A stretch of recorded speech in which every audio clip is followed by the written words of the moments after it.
guys, meter check tayo. Sugar Rush 1000 ng Pragmatic, puladong pulado, 21% below, pati mga gilid pulado, no?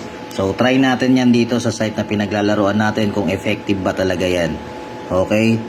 So supervised spin tayo, puhunan tayo ng 2.5. Tingnan natin kung mananalo o masisilat.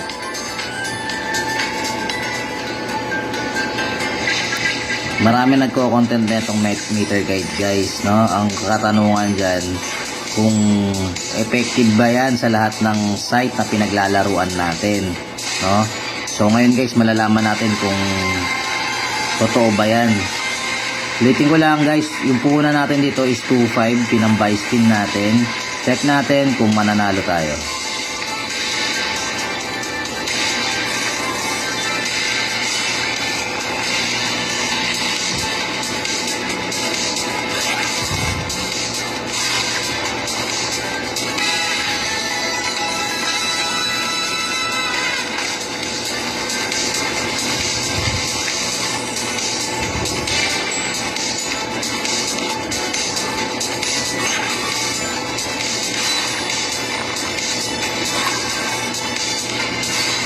Okay.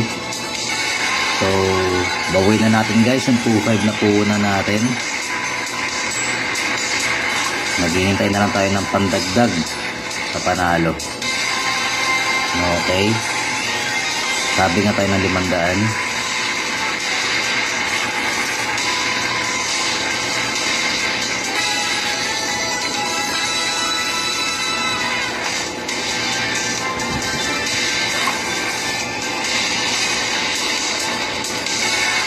So ayan guys, kita nyo naman 2.5 na puhunan natin, naging 4,400.